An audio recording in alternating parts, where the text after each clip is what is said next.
Los niños pueden bajar abajo donde tienen una escuela dominical y mientras bajan podéis buscar Apocalipsis. Vamos a meditar en este domingo primero del año en Apocalipsis 19.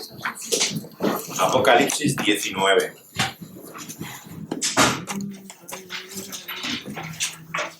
Retomamos la serie de Apocalipsis en el verso 6, que es donde lo hemos dejado, en la última revelación que tiene la Biblia, en el último libro, en Apocalipsis, capítulo 19, a partir del verso que lleva el número 6. Apocalipsis 19, 6, hasta el final de este capítulo. Apocalipsis 19, 6.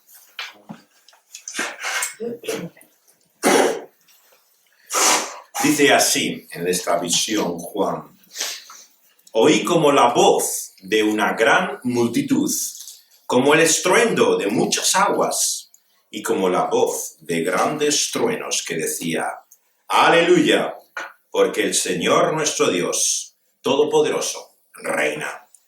Gocémonos y alegrémonos. Démosle gloria porque han llegado las bodas del Cordero. Y su esposa se ha preparado, y a ella se le ha concedido que se vista de lino fino, limpio, resplandeciente, porque el lino fino es las acciones justas de los santos. Y el ángel me dijo: escribe, bienaventurados los que son llamados a la cena de las bodas del Cordero. Y me dijo: estas son palabras verdaderas de Dios. Yo me postré a sus pies para adorarle, y él me dijo: mira, no lo hagas. Yo soy consiervo tuyo y de tus hermanos que retienen el testimonio de Jesús. Adora a Dios, porque el testimonio de Jesús es el espíritu de la profecía. Entonces vi el cielo abierto, y aquí un caballo blanco, y el que lo montaba se llamaba Fiel y Verdadero, y con justicia juzga y pelea. Sus ojos eran como llama de fuego, y había en su cabeza muchas diademas, y tenía un nombre escrito, que ninguno conocía, sino él mismo. Estaba vestido de una ropa teñida en sangre, y su nombre es el Verbo de Dios. Y los ejércitos celestiales, vestidos de lino finísimo, blanco y limpio, seguían a él en caballos blancos, y de su boca sale una espada aguda, para herir con ella a las naciones, y la regirá con vara de hierro.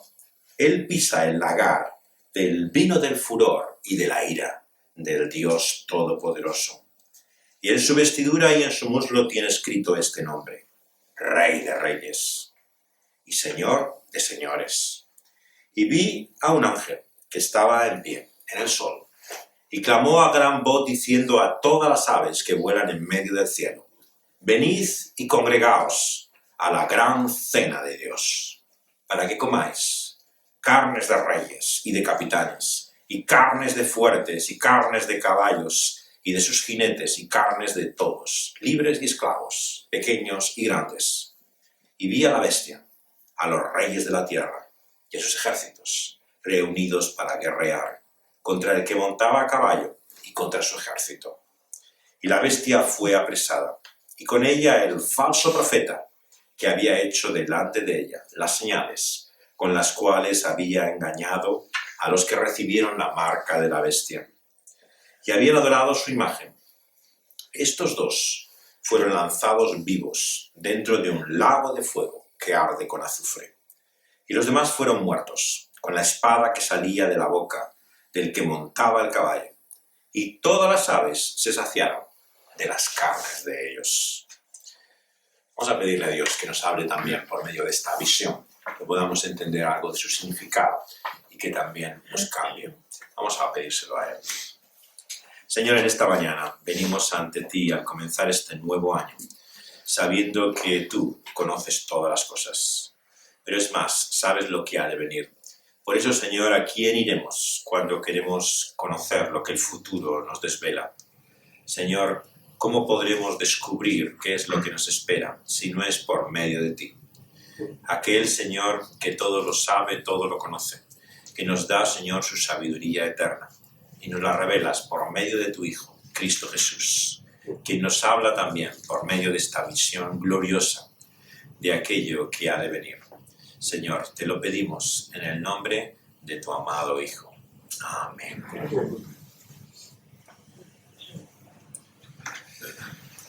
¿Quién no ha deseado, como en toda historia, que al final esto tenga un desenlace y una conclusión feliz? Como en las películas antiguas, deseamos que todo tenga precisamente en el final el mayor de las conclusiones, la mejor de ellas, la más bonita. Pero la gran pregunta es, ¿qué seguridad tenemos de ello? ¿Qué base podemos tener para asegurar que realmente el final de todas las cosas va a ser bueno? ¿Cómo no podemos imaginar siquiera el hecho de que las cosas pueden ir de mal en peor? Que tal vez no solamente en el año que ahora empieza, sino en el tiempo que tenemos por delante, las amenazas que ahora parecen tan grandes no solamente se cumplan, sino que haya aún mayores que no podemos siquiera atisbar.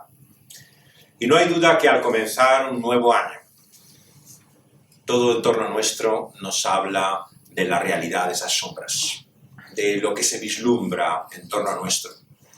El futuro que se ve amenazado de tantas maneras.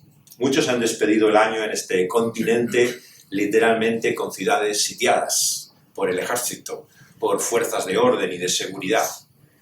Y han sido conscientes realmente de que no estamos ante una vida y futuro seguro. Una y otra vez, cuando escuchamos las noticias, hablamos y oímos de tantos miedos, ¿no? De tantas cuestiones que son realmente de peligro para el futuro que tenemos por delante.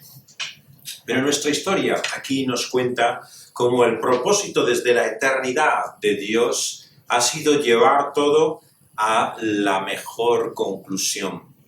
Y lo muestra en la imagen de un noviazgo, un compromiso y una boda. Es un cuadro que encontramos al final de la Biblia, pero que en cierta forma empieza ya al principio.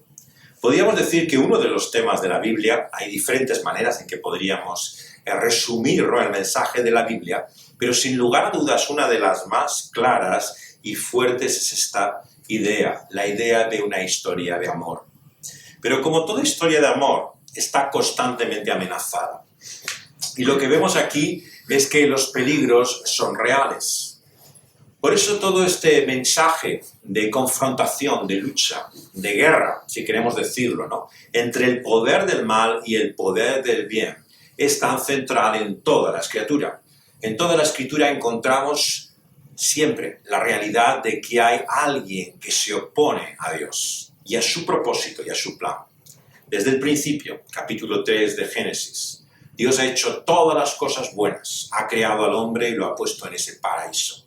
Pero entra la serpiente, el enemigo, el engañador, aquel que acusa a los hermanos, el adversario, todos los títulos que recibe ese príncipe, poder de tinieblas y oscuridad que amenaza a la luz. Y lo que vemos desde ese capítulo 3 es que ha entrado en el corazón del hombre. Ha apelado a aquello lo que son sus deseos, su codicia, su ansia y curiosidad, y domina nuestra vida, desde el principio hasta el final. Y vemos, por lo tanto, ese poder de seducción que ejerce también esa potestad del mal, que se describe aquí en términos de ese dragón, de esa bestia, ¿no?, terrible, ¿no?, que se enfrenta en esta lucha. Y que tiene también un falso profeta, que anuncia mentiras, engaños.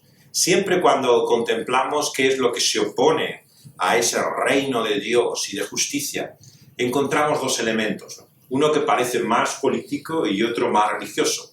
Hay como un aspecto por el cual parece que el principal problema, ¿no?, de los cristianos fuera un Estado, un poder totalitario que se enfrenta a la Iglesia, y otras veces lo que vemos es que es la misma Iglesia la que se enfrenta a la verdadera Iglesia.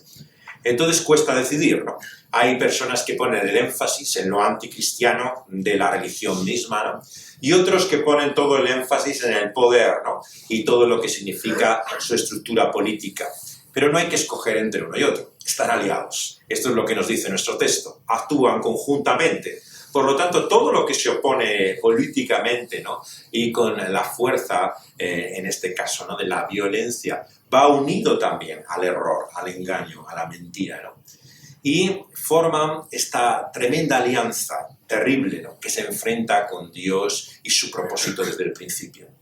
En cierto sentido, podríamos decir que toda la Biblia, ¿no? Es la historia de esta guerra, de esta lucha. O sea, vemos que constantemente ese pueblo que Dios forma a partir del Génesis se encuentra con guerras, luchas y conflictos de otros pueblos, ¿no? Que hacen hostilidad contra ellos. Cuando llegan a esa tierra, a partir de los días de Josué, habiendo entrado en Canaán, vemos la hostilidad de todos aquellos pueblos, igual que la habían tenido antes en Egipto, cuando Dios los saca y los lleva hacia esa tierra prometida. Pero una vez dentro de ella, continúan los conflictos, continúa la guerra, ¿no? Y lo que Dios promete a su pueblo es que Él va a estar con ellos, ¿no? Que Él va a luchar, en un sentido, como el guerrero, ¿no? Que va a llevar a su pueblo desde Egipto, sacándolos como ese caballero, guerrero que cabalga sobre las nubes y que dirige a su pueblo en medio del desierto, y luego también en contra de todas estas naciones y pueblos a las que se enfrentan, ¿no? La gran sorpresa, ¿no? Es que al acabar el Antiguo Testamento, cuando llegamos al mensaje de los profetas que hemos leído antes, esa guerra y esa lucha da un giro radical. Ya no es Dios a favor de su pueblo, no es Dios luchando para ellos, abriéndoles el camino, es Dios en contra de ellos. La gran sorpresa y la razón por la que el Antiguo Testamento es un libro que finalmente no tiene conclusión. O sea, no hay un final feliz en el Antiguo Testamento. ¿Por qué? Porque todo el pueblo de Dios ha sido disperso finalmente a causa de su propia locura, de la tragedia de lo que ha significado el darle la espalda a Dios. Y Dios está en contra suya. Esto es el exilio. El exilio es el final de esa historia del Antiguo Testamento. Dios se vuelve contra su pueblo, los quita de su tierra y los dispersa, y cuando al fin y al cabo vuelven algunos de ellos a esa tierra, ya no es ni una sombra de lo que aquello fue. Lo que vemos son los restos, el remanente en términos de la teología de los profetas. Por lo tanto, hay una perplejidad, ¿no? En la cual no entendemos a este Dios. Los dioses de los pueblos, tribus, naciones, de toda la historia que encontramos, son dioses que actúan a favor de los suyos. Pero ¿qué Dios hay que actúa contra los suyos? Realmente es un Dios muy extraño, un Dios difícil de entender y comprender. Pero queréis saber algo aún más sorprendente. Es el Dios que encontramos en los Evangelios. Es el Dios que se revela en Cristo Jesús. Cuando Dios viene a este mundo, en la persona del Señor Jesucristo, vemos una tercera fase, sorprendente e insólita, en este conflicto. Dios se vuelve contra Dios. Dios, el Padre, viniendo a este mundo en la persona de su Hijo, hace caer toda su ira, toda su violencia, todo lo que significa su rechazo al mal contra la persona de Dios hecho hombre, Cristo Jesús. Esto ya realmente supera totalmente cualquier concepción que podamos tener de Dios. Alguien puede entender un Dios airado, que está en contra de los suyos en ciertas ocasiones, que hay que apaciguar y vivir en paz con él. Pero ¿quién entiende un Dios que está en contra de sí mismo? Realmente es inconcebible. Pero es la singularidad del mensaje de la cruz. Como el apóstol y el mensaje cristiano nos muestran en el Nuevo Testamento, no hay nada parecido, ni en la historia de las religiones, ni del pensamiento humano semejante a esto. Un Dios como se revela en la cruz del Calvario. Locura, dice el apóstol Pablo, para los hombres. Inconcebible, incomprensible. Pero sin embargo, para aquellos que conocen a ese Dios por medio de Cristo Jesús, es la buena noticia, la mejor que podemos tener. Y ese Dios que se nos revela en Cristo Jesús, no tenemos por lo tanto que escoger qué Jesús es con el cual nos quedamos. La realidad es que la historia, a medida que han ido pasando los tiempos, ha visto a Jesús de una manera o de otra. Hay personas que quieren ver a Jesús pues como esa figura inspiradora, ¿no? Un profeta lleno de palabras de amor, que nos resulta de consuelo en la vida. Y va tomando el cariz pues, de un poeta romántico, de una figura profeta de la paz, ¿no? O simplemente como esa figura del orden y de la justicia que va a prevalecer sobre todas las cosas, el que va a recompensar al bueno y castigará al malo. Hay tantos Jesús, en cierto sentido, como la humanidad los piensa o imagina. Pero el Jesús que nos muestra aquí Apocalipsis, hemos visto que es el Cordero. Pero ese Cordero es el que hace la guerra contra sus enemigos. Es el que muestra la ira de Dios también frente a la humanidad. Es el Cordero sacrificado en el Calvario, aquel que tiene la última palabra. ¿Es esto una esquizofrenia? Son dos caras, dos figuras imposibles de conciliar. Bueno, no nos corresponde a nosotros el conciliarlas, simplemente aceptar la realidad de que ese es Cristo Jesús. El Cordero es el que es sacrificado en la cruz del Calvario, en la mayor entrega de amor que podamos imaginar. Es el que muestra su ira y su justicia, como vemos, y tiene la última palabra. Decía una premio Nobel de la Paz, Doris Lessing, que era una mujer en Sudáfrica que luchó mucho contra el apartheid y el sistema racista que había, que muchos no pueden concebir a Jehová, a Yahvé, al Dios del Antiguo Testamento, si no es en términos de un trabajador social. Y decía que mucha gente se escandaliza de la Biblia. Claro, porque Dios no es un trabajador social. No es alguien que simplemente está intentando resolver los pequeños problemas que la gente tiene en la vida. Dios se enfrenta al mayor problema, al problema en mayúsculas del hombre. Y por lo tanto no se contenta con intentar simplemente subsanar aquellas dificultades que tenemos en la vida. Muchos han querido ver así a Jesús, como el botones, como el que acarrea los bultos, las maletas que llevas en la vida, ¿no? Y te permite empezar un nuevo año, poner cargando tus bultos detrás tuyo. Pero realmente Jesús no es así. No es un botones a nuestra disposición, no es alguien a nuestro servicio. Es simplemente aquel que nos ayuda a poder seguir adelante. Es aquel en quien está el futuro, el destino, el propósito último de todas las cosas. El que va desde la eternidad misma. Nos dice la palabra de Dios que antes de la fundación del mundo, de que Dios hiciera cualquier cosa de las que leemos en Génesis 1, desde la eternidad, Dios tenía un propósito. Y ese propósito es una historia de amor. El fin de Dios desde el principio ha sido que su propósito de amor, venza y triunfe sobre toda esa realidad que se opone a Él y a esta historia maravillosa que nos cuenta la Escritura. La realidad de lo que Dios quiere hacer es unirse en la mayor historia de amor con su novia y esposa.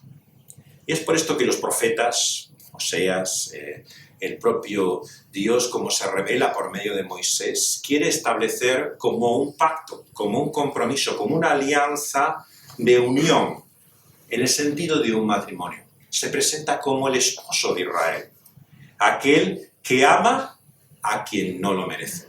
Este es el tema, claro, de profecías como Oseas. ¿A quién ha escogido Dios para amar desde la eternidad? A quien no merece su amor. A quien ha sido infiel, a quien ha mostrado una y otra vez su indignidad, su completa falta realmente de hacer algo que sea digno del amor de Dios. Pero esa historia de amor inmerecido desde el principio se muestra como todo romance. Hay como un noviazgo, hay un compromiso, un desposamiento. Hemos leído en la historia de Navidad una vez más cómo José y María no estaban todavía casados, estaban desposados. Había un tiempo en el cual se había hecho el compromiso de la boda, tenía que pagar la dote el novio por la novia, hasta llegar años después el momento en el cual finalmente con su séquito iba a la casa de la novia, recibía entonces al novio y se producía finalmente la fiesta de las bodas. Y estaban comprometidos, unidos, ¿no? En un sentido ya mucho tiempo antes de que se unieran en matrimonio.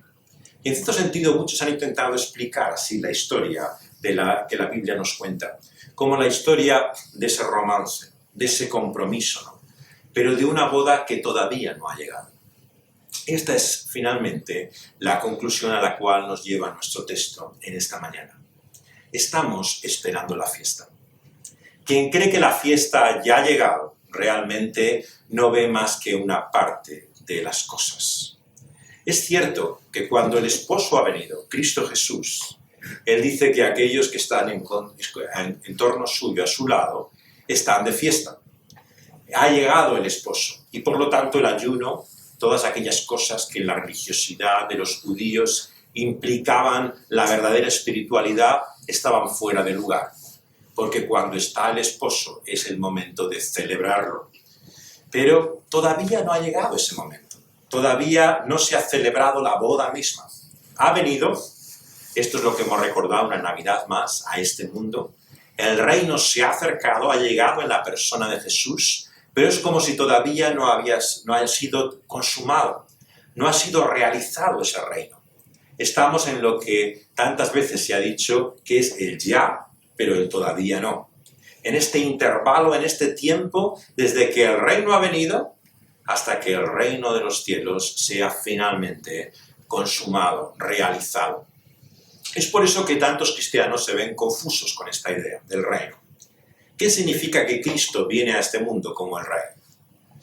Lo leemos en el Salmo 2, el texto del Antiguo Testamento más repetido en el Nuevo Testamento. Todavía no vemos todas las cosas sujetas bajo sus pies, ¿no? Bajo el estrado de su reino, bajo su trono. O sea, todavía no se ha producido esa sujeción de la realidad al hecho de que Él es el Rey. Pero Él, el Rey, ya ha venido. Y esta realidad es la que encontramos una y otra vez. Oramos, venga tu reino, como hemos hecho antes, ¿no? Y al mismo tiempo proclamamos que el reino ha llegado, ha venido. Y aquí, por lo tanto, nos habla de dos fiestas, pero de dos fiestas en forma de cena, de comida. Decíamos que el domingo pasado la historia de la Biblia eran dos ciudades, ¿no? Y como esas dos ciudades también, como en la novela de Dickens, van paralelas, ¿no?, a lo largo del texto de la Escritura. Pero aquí vemos también dos celebraciones de fiesta en torno a una cena.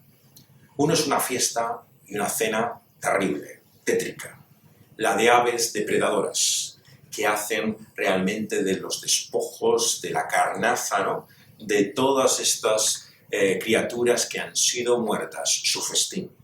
Se trata del festín, digamos, del desierto, de esas aves de rapiña, ¿no?, que hacen aquí su carnaza. Y al principio de nuestro texto encontramos todo lo contrario, lo que es realmente una fiesta en la cual lo que impera es el amor. Es la boda que se celebra en torno a esta mesa en la cual comen y beben. Y lo que nos dice es que hace falta ser vestido para esa boda. La condición que hace que unos entren en esa fiesta y no formen parte de esa otra fiesta de carnaza para las bestias y aves de rapiña es la ropa con la cual son recibidos en esa celebración. Eso nos recuerda, por supuesto, una parábola del Señor Jesucristo. La habéis escuchado o leído alguna vez, ¿no? Cómo el Señor Jesús compara el reino de Dios a una fiesta en la cual se le invita a todos a participar. Pero aquel que no está vestido como debiera es arrojado, expulsado, echado a las tinieblas de fuera, donde es el lloro y el crujir de dientes, dice el Señor Jesús. Por lo tanto, esto no es algo del Antiguo Testamento o una visión terrible de Apocalipsis. Es el mensaje de Jesús. No podemos negarlo. No hay forma de entender el cristianismo sin entender que hay finalmente dos destinos. Hay dos realidades últimas. Hay una inmensa sima y separación, división entre ambas cosas, la que hay ni más ni menos que entre estos dos festines, el de estas aves de rapiña y la celebración que hay en este banquete en el cual Dios nos invita. Y lo que nos dice es que aquellos que son recibidos en la fiesta son a los que les es concedido, versículo 8, un vestido de lino fino, resplandeciente, que son las acciones justas de los santos. ¿Qué es la diferencia, por lo tanto? ¿Qué es lo que permite que unos entren en la fiesta y otros se queden fuera? El vestido que ha recibido. Pero fijaos en el verbo. ¿Qué te ha sido concedido? ¿Qué te ha sido dado? ¿Qué te ha sido recibido? Las acciones justas que distinguen a aquellos que entran en la fiesta no son las que ellos mismos han logrado, garantizado y asegurado por una vía de estricta moralidad y obediencia a la ley.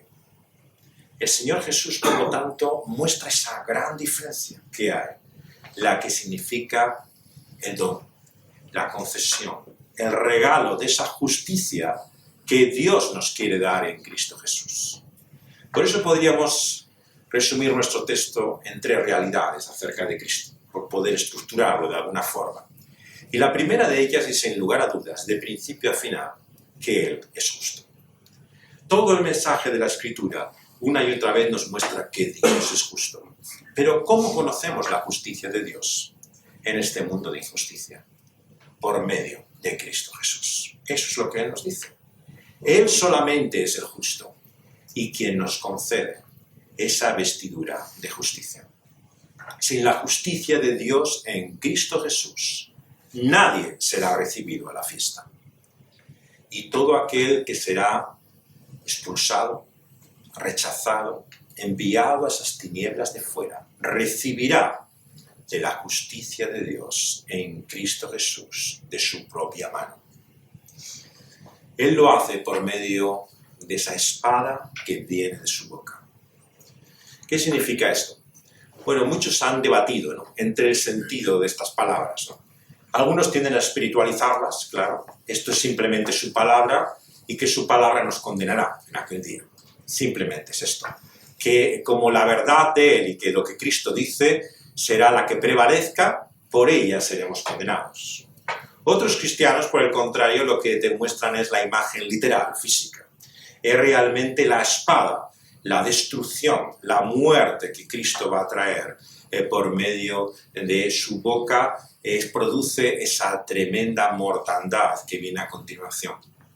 Pero hemos dicho en Apocalipsis, ¿no?, como en toda la Biblia, tenemos que atender a la realidad de lo que es no solamente el género en que está escrito este libro, ¿no?, sino el hecho de que cuando algo se expresa como es aquí, en términos simbólicos, no quiere decir con eso que no tenga ninguna realidad material o física, que sea algo puramente abstracto.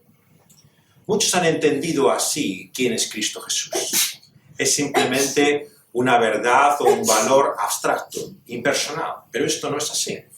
Cristo Jesús es una realidad, es una persona. Y por lo tanto, lo que Cristo es, lo es también, tanto física como espiritualmente.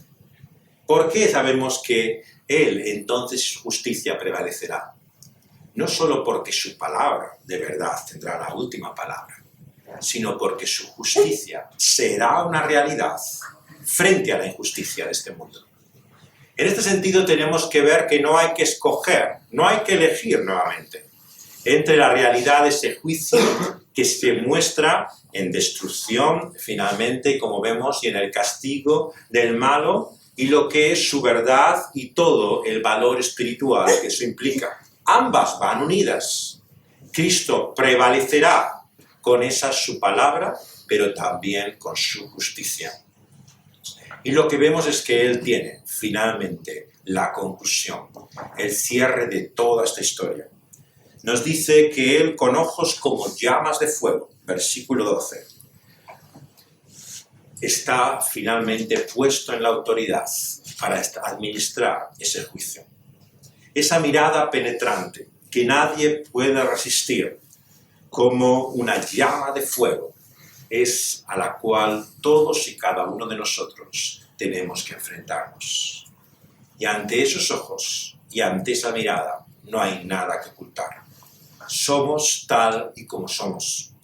Y lo que nos dice es que en su cabeza hay muchas diademas. Se muestra con 2 coronas, con toda la autoridad y los símbolos del que tiene todo el poder y la majestad. Y su nombre está escrito con ese nombre que ninguno conoce. Cristo Jesús, por lo tanto, sigue siendo todavía un misterio finalmente para nosotros. Esto es algo que nos cuesta entender muchas veces a los creyentes, porque en cierto sentido todo lo que podemos conocer de Dios lo sabemos en Cristo. Pero eso no significa que sepamos todo lo que podemos saber de Cristo Jesús. Hay una realidad finalmente también de Jesús que hace que Él sea el santo. Totalmente otro, distinto a nosotros. Y se muestra en el lenguaje hebreo y bíblico con el nombre. Un nombre desconocido. Muchos han pensado que era el nombre de Yahvé o de Jehová, que se conoce siempre para los judíos como algo impronunciable, ¿no?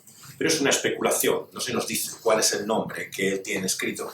Lo que quiere decir es que es un nombre que no es revelado o publicado, es la realidad de quién es Él en sí mismo. Y se nos dice que es el Verbo de Dios, versículo 13. Él es la palabra misma. Como dice Juan al comienzo de su Evangelio, es la revelación de Dios.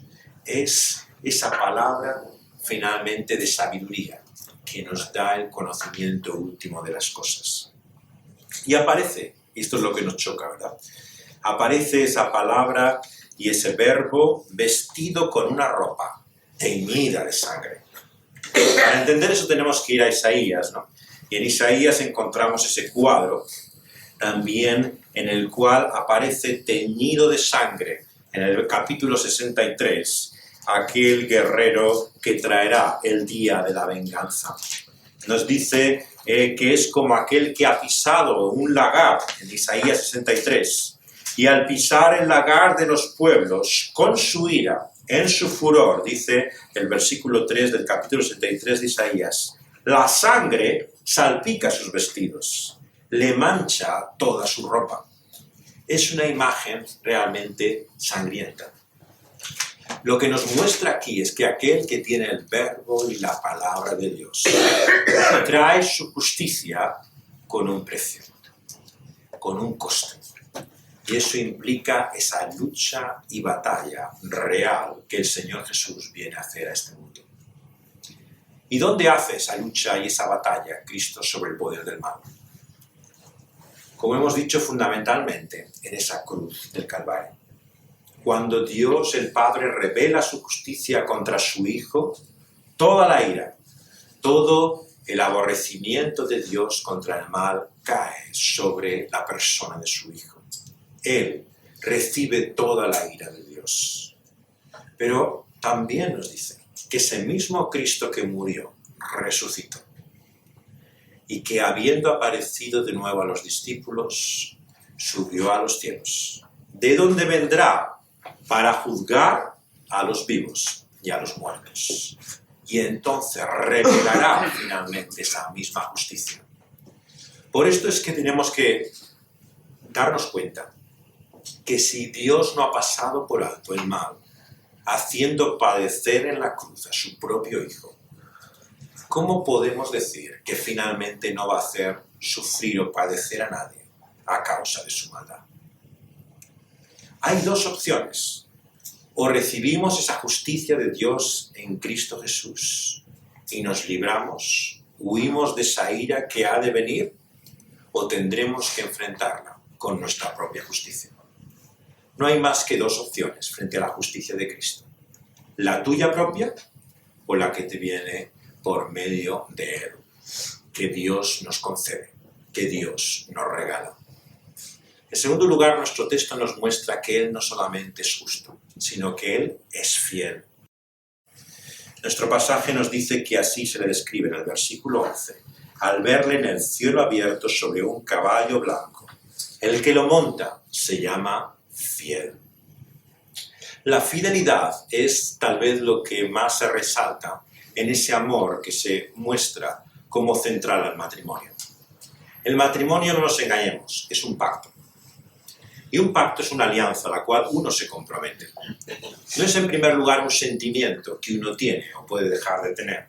Es la fidelidad que uno muestra respecto a esos votos en los cuales se ha comprometido.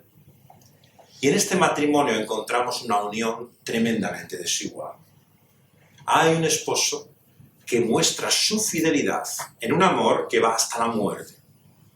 Y hay una esposa indigna, que es infiel, que es la novia adúltera, la esposa incluso que traiciona a su marido en el profeta Oseas. Ese es Israel para el pueblo de Dios, un pueblo que siempre le ha dado la espalda, que le ha engañado con otros dioses, que ha servido a otros ídolos.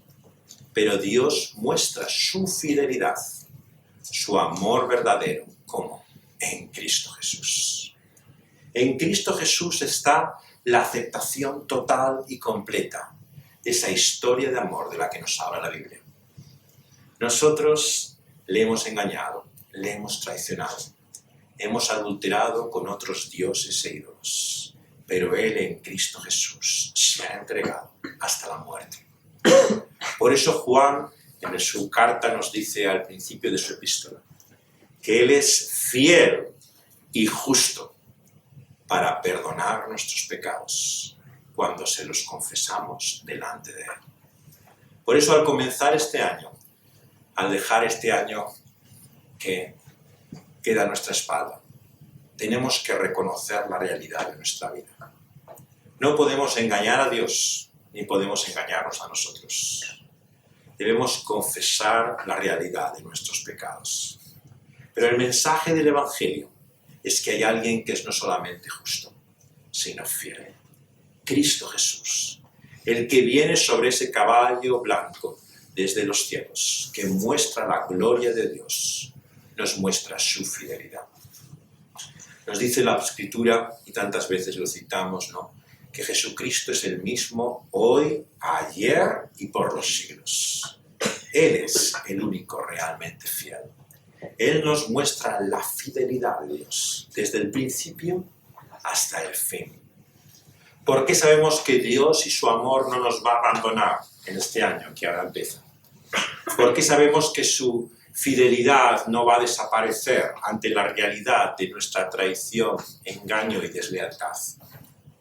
Porque ese amor nunca ha empezado. Esa fidelidad es como su amor eterno. No tiene principio, no tiene fin, es para siempre. Cada día nos anuncia la fidelidad de Dios. Desde la eternidad, Dios se muestra como el fiel. Y en Cristo Jesús vemos la realidad de su fidelidad ahora y para siempre. Pero hay algo más que nos dice nuestro texto también para acabar. Ese Cordero que nos invita a sus bodas, que nos pone en torno suyo, no solamente es justo y fiel, sino que también es el verdadero. Cuando pensamos en la verdad, claro, pensamos en un término abstracto, filosófico. Este es el gran problema que tenemos cuando hablamos de la verdad. ¿Qué es el problema de la verdad? Claro, es una cuestión muchas veces que se escapa a nuestra mente. ¿Qué es verdad? Esa verdad última, grande, en iniciales, en letra mayúscula, ¿no?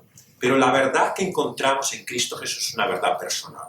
Es importante entender lo que eso significa en el contexto bíblico, en el lenguaje y en la mentalidad también judía. La verdad para un judío y la verdad como la encontramos en la Escritura no solamente es personal, no es un concepto abstracto, sino que significa fiabilidad. Y sobre ello quiero acabar en esta mañana nuestra meditación. ¿De quién podemos fiarnos al comenzar este nuevo año? Cada uno de nosotros es por carácter o temperamento distinto. Hay algunos que somos muy desconfiados, ¿no?, que no nos fiamos de nadie. Y realmente es difícil que nos engañen, ¿no? Pero claro, siempre hay momentos en los cuales uno se siente traicionado o engañado.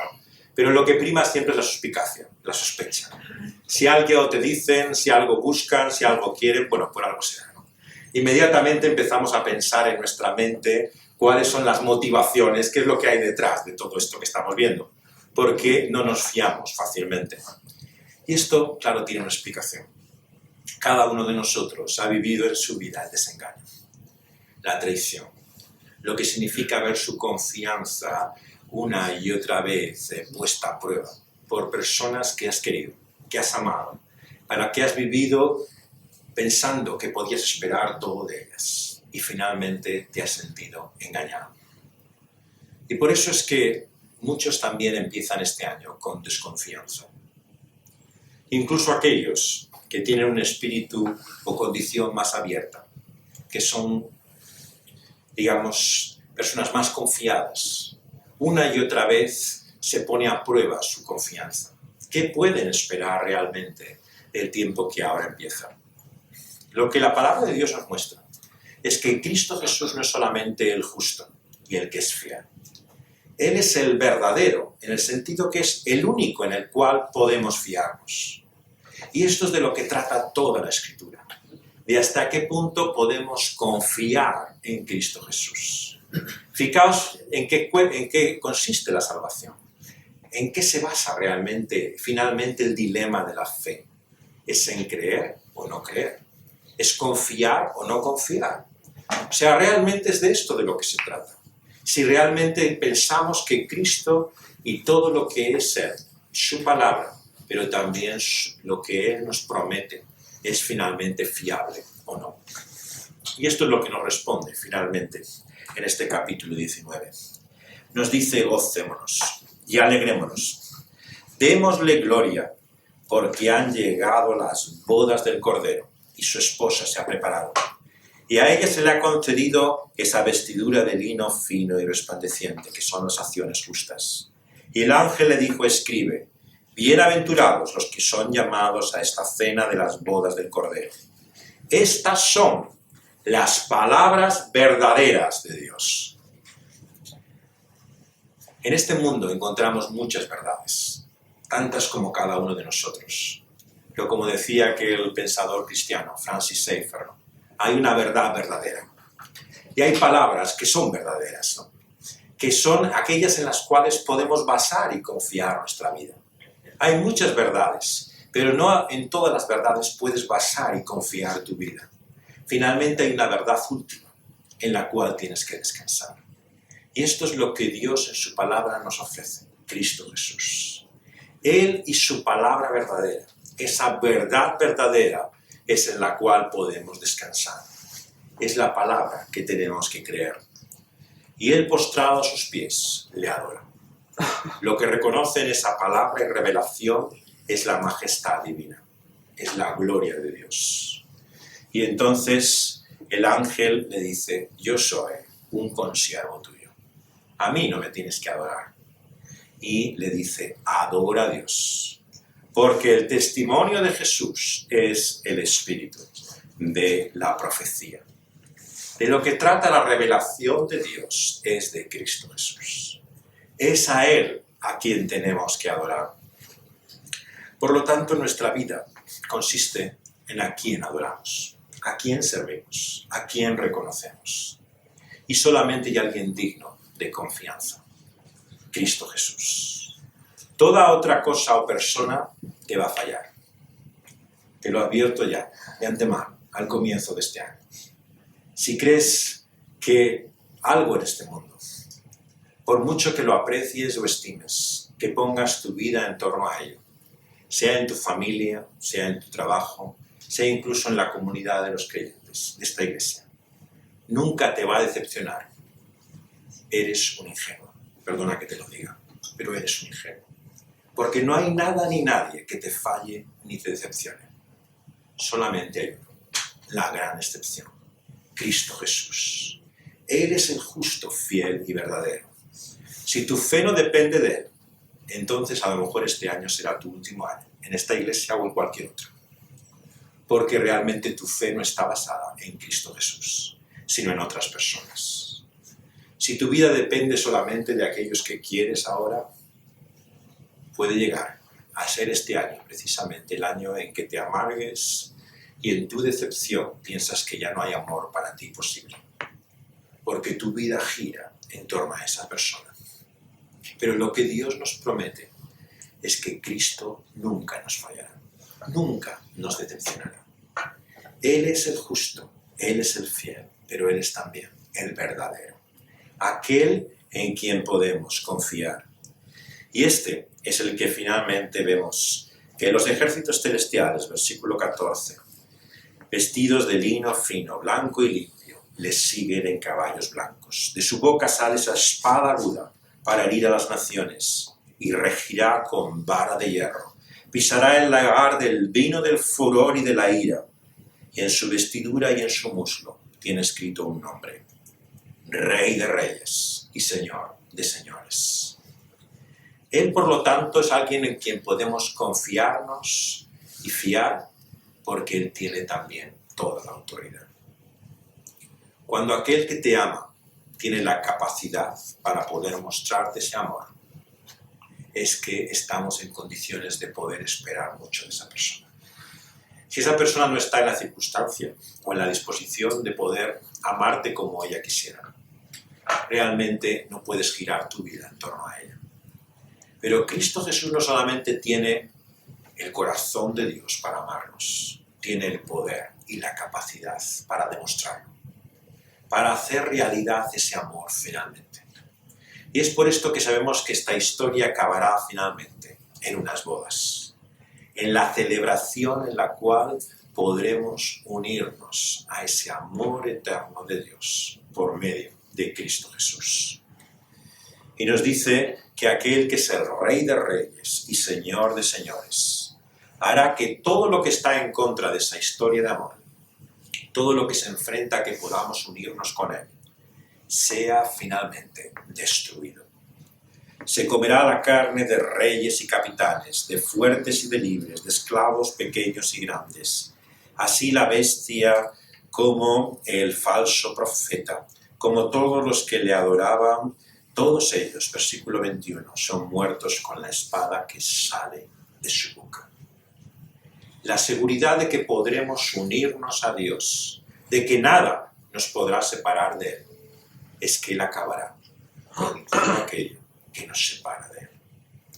Es por eso que no podemos separar su justicia de su amor, de su verdad, de su fidelidad. Porque es porque Él ha mostrado su victoria frente al mal, que un día seremos unidos con Él para siempre. Y esa será la celebración de ese matrimonio, de esa consumación completa, por la cual ya nada nos podrá separar de ese amor para siempre. Y ahora todavía dudamos, todavía pensamos, ¿será esto realidad? ¿Podremos disfrutar de ese amor para siempre? ¿O realmente llegará un momento en que veamos que aquello en lo cual hemos puesto nuestra ilusión se desvanece? Esta Nochevieja moría una cantante americana, era la hija de Nat King Cole. Ella llevaba como el peso de todos los hijos de famosos, ¿no? El hecho de ser la hija o hijo de alguien, ¿no? Alguien muy conocido, ¿no? Pero hizo un nombre en la música, sobre todo en los años 80 y 90, llegó a ser bastante conocida, después de tener muchas dificultades con las drogas, ¿no? Y con todo lo que ofrece este mundo a aquellos que tienen la capacidad económica, ¿no? El poder para poder buscar su felicidad y su ansia. Pero ella, como todas las personas, buscaba en el amor, la satisfacción, la realización. Pero su historia, como la historia sentimental de muchos famosos, es una historia de decepción tras decepción. Tuvo 3 matrimonios a lo largo de su vida y de los 3 se divorció. En ninguno encontró de ellos finalmente ese amor que esperaba. Y 2 de ellos eran pastores. El primero fue un pastor bautista, ordenador, que fue el que le transmitió, digamos, la fe. Nat King Cole y su familia eran nominalmente episcopales, eran personas de esa tradición anglicana, pero no tenían una fe, ni estaban vinculados a la iglesia. Pero su hija, por medio de este pastor, con el que estuvo casada en primer lugar, recibió la fe y llegó a una experiencia y testimonio cristiano, ¿no? Llegó a ser evangélica, ¿no? Entonces, la realidad con la cual escribió también sus memorias, ¿no? En aquella época, ¿no? Después de su conversión en los años 70, habla de esa ilusión con la cual conocemos a Cristo Jesús, ¿no? El primer amor. Si lo leéis, el libro, yo tuve oportunidad de leerlo, es uno de estos libros, ¿no? Que te da ese sentimiento, ¿no? De que todo es posible por medio de Cristo. Ella ha superado el problema de la droga que ha tenido durante los años 70, se enfrenta a esa historia de amor, ¿no?, que ha conocido con ese su primer matrimonio, y todo parece maravilloso y bonito. Bueno, no fue así, como podéis imaginar. Después de fallar ese matrimonio, se volvió a casar con un productor, y el último de sus matrimonios, que tuvo hasta el 2006, o así que estuvo casada, era otro pastor, en este caso un obispo de una iglesia, digamos, de tipo pentecostal, carismática en Nashville, ¿no? Bastante conocido, un hombre ya que estaba retirado del ministerio activo, pero que tenía una posición eclesial evangélica muy conocida. Acabó con un amargo divorcio finalmente, al final de su vida. Me impresionaron estas palabras que leí en una entrevista con ella antes de su muerte. Ella tenía muchos problemas de salud a causa de la cirrosis, ¿no?, del abuso que había tenido tanto del alcohol como de las drogas. Tenía una salud muy precaria, ha muerto muy joven, tenía 65 años.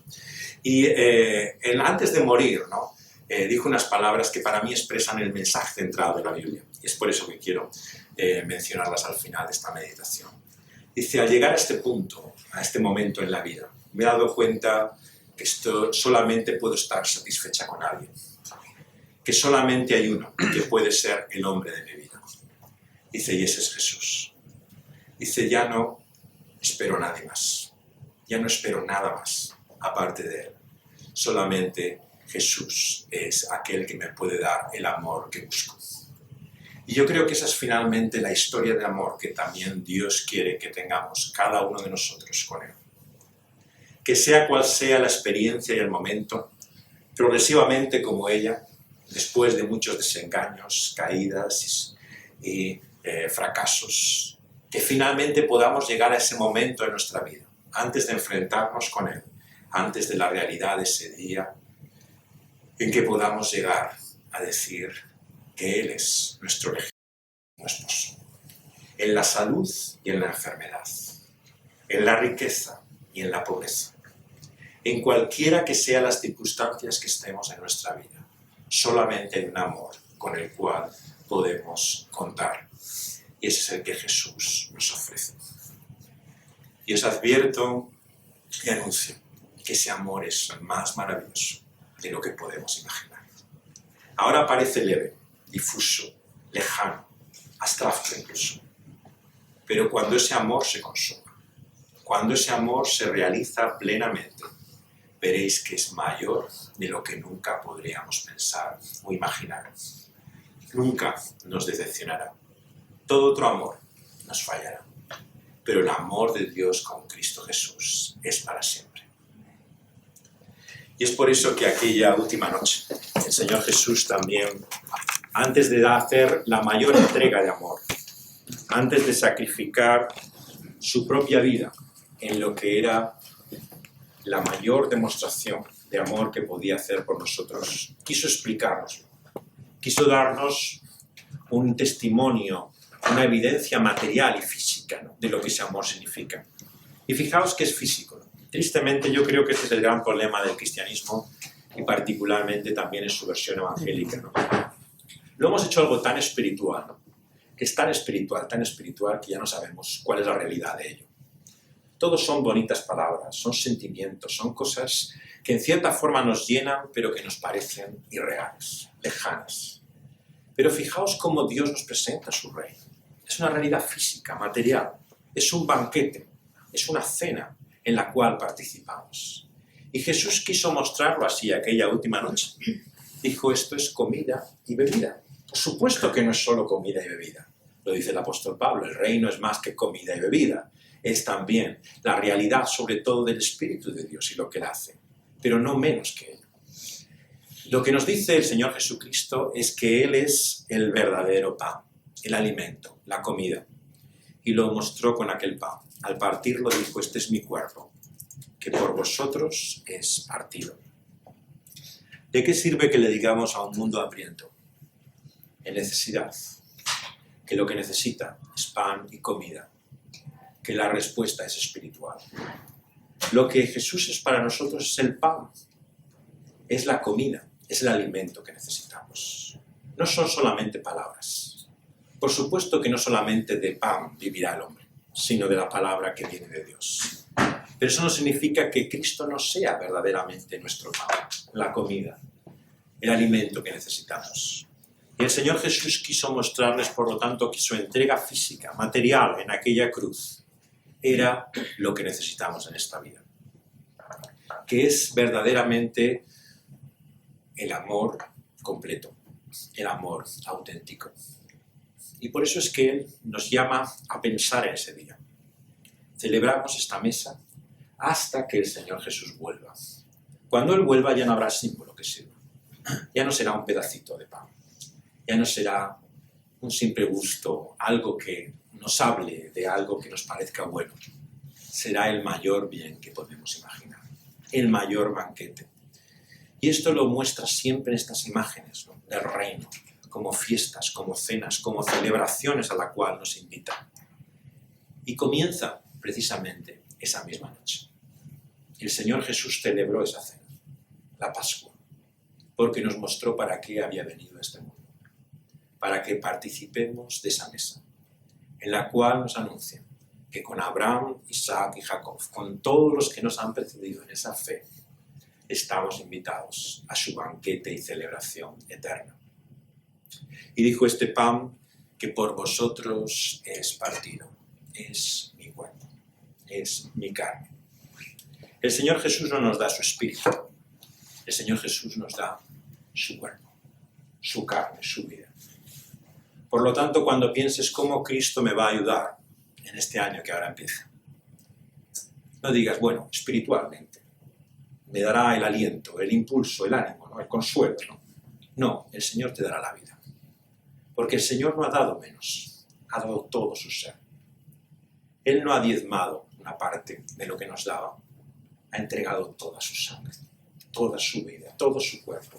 No hay nada espiritual ni puramente religioso formal en esa entrega. Él ha dado todo lo que podía dar. La vida de Dios nos ha sido dada en Cristo Jesús, para que nunca, nunca dudemos de que Dios y su amor estará con nosotros. Por lo tanto, al comer de este pan, confía y cree que igual que Cristo ha dado su vida y su cuerpo, no hay otra cosa que el Señor Jesús no pueda darte, porque te ama, y te ama hasta el final. Vamos a pedírselo así al Señor, que podamos recibir ese amor. Vamos a orar. Señor, en esta mañana te confesamos que muchas veces dudamos de ese amor, que muchas veces pensamos que no es suficiente para nosotros, que necesitamos otros amores, otros afectos, Señor, otros impulsos, Señor, que nos parecen mayores, más reales, más poderosos, más intensos, Señor, que el que tú nos das en tu pasión de amor por Cristo Jesús. Señor, te pedimos que en este año descubramos la intensidad de este amor, que aquellos que fríamente en su corazón padecen la frialdad de no haber conocido y experimentado la realidad de tu Espíritu, que conozcan, Señor, que tú los amas, y que los amas hasta la muerte, hasta entregar a tu propio Hijo en la cruz del Calvario por ellos. Que no duden, Señor, sino que confíen que tu amor, Señor, por ellos es real. Y se lo vas a mostrar en tantas cosas en este año que ahora le faltan y necesitan. En comida, en hogar, Señor, en tantas cosas que en esta vida no son necesarias y que tú, por medio de tu Hijo Cristo Jesús, nos concedes. Pero también y sobre todas las cosas, por la vida eterna, que ni la muerte nos podrá quitar y arrebatar de ella, que nos das en Cristo Jesús. Y Señor, nos asombra que esto es un regalo. Cristo Jesús ha venido a este mundo, pero también nos ha sido dado. Un Hijo nos ha sido concedido, nos ha sido entregado. No es algo que hayamos merecido, no es algo que hayamos conseguido ni logrado en modo alguno, sino que es un regalo, un don, algo que tú nos concedes en tu sola gracia. Por eso ante Cristo Jesús no podemos decir otra cosa que gracias. Gracias, Señor, porque no somos dignos de Él, porque no le merecemos, porque no hay nada en nuestra vida, Señor, que nos haga ser aquellos que debamos recibir semejante vida. Gracias por ese amor incondicional, por ese amor eterno que nos alcanza en la persona de Cristo Jesús y que se entrega, se ofrece, Señor, que nos es concedido hasta su muerte misma. Señor, te lo agradecemos en el Señor, y por Él, y para Él. Amén. Amén.